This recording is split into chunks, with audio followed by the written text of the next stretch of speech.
والنار ذات الوقود إذ هم عليها قعود نغاسما يدال نغامت إن بطش ربك لشديد إنه هو يبدئ ويعيد وهو الغفور الودود ذو العرش المجيد فعال لما يريد nga aya sura yonna bwetubweka warabu bewunya nagamba Allah nga semayo ya una alif ya ukhta haruna ma kana abuki mura'a sawi wa ma kanat ummuki baghiya fa asharat ilayhi qalu kayfa nukallimu man kana fil mahdi sabiyya qala inni abdullahi atani alkitaba waj'alani nabiyya nga semayo ya nolo icho Qur'ani omuntu abaje kutteko Allah subhanahu wa ta'ala amuwangaza mu bulamu buno obwensi nga wangala mu bulungi ate nabeera nti Allah subhanahu wa ta'ala amusobose okubeera nga addamu ebibuuzo mu kabuli era bamubuuza ebibuuzo byonna mbuuza nti wategeera otya nti Allah aliyo omubaka Muhammad sallallahu alayhi wasallam nabbi we agamba nti qara'tu kitab Allah nasoma ekitabo kya Allah subhanahu wa ta'ala n'ekyo baganda bange ne bannyinaze abali mwezi guno gwa Ramadhan tuweyo obudde mu kusoma ekitabo kya Allah subhanahu wa ta'ala ekulane eje mulaba omuntu abaje kuteke mujjanjaba kulane omuntu abaje kuteke emugaidinga n'ekyo bakuliza okubeera nga tugisoma n'okugisomesa abaana bammwe ngafu mwagitusomesa nebaza mukadde wange imam bashekhe bafe Sheikh Murshidi mwalimu wange wa agriculture abaddewo wano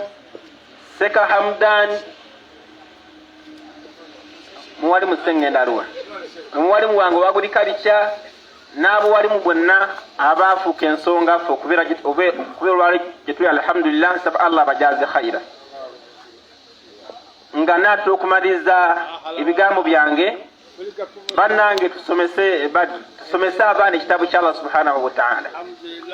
bw'onooba olese omwana omulongoofu gw'osomesezza Qur'ani togenda mu kabuli yo ojja kuba bulungi naye ensangi zino omuntu agenda n'afa n'aleka abaana bonna nga mutuufu tekuli wayinza kumusabira dduwa abaana bonna abayaaye empale bazisibira wakati mu kabina emito bagisaze ebimeme giringa gya binyonyi bali mu kulya amayirungi kati bagavuddeko bali mu kulya pasikalamu bavudde mu kunywa sigala kati banywa mifaliso ye mwana gwogenda okuleka ne bwawulira nti muzeeyi afudde agamba kazende bo yakubye sama omwana agenda kusabira ddi oyo naye bw'oleka omwana gwosomesereza enaggalama oba awantu wonna mu ssomo ly'obusiraamu obeera okozija kya bbeeyi nnyo eruzira nga tumaliriza ebigambo byaffe eruzira wano mu kkomera olabanga okumpi naye wallahi wazibu nnyo singa oba tolina muntu akuwolereza oteekeddwa okuba ne looya naye nga tebagamba nti ekkomera yentaana yaki yokunsi naye ate entaana yini esembayo gyoyagala oyingire kuno ku nsi nga tolinaako omuntu anaakuwolereza agenda kukuwolereza nti rabbi ghafirli waliwadayya warhamuhuma kama rabbayani saghira noyita omwezi guno ogwa Ramadhan nga muli nti mwanukulibwamu kusaba Allah tabaraka wa ta'ala akwanukula tutiriza okusaba Allah atuwa abaana abalongoofu atulongooseza abaana baffe atulongoose bakyala baffe abaami Allah alongosa abakyala Allah alongosa abaami bammwe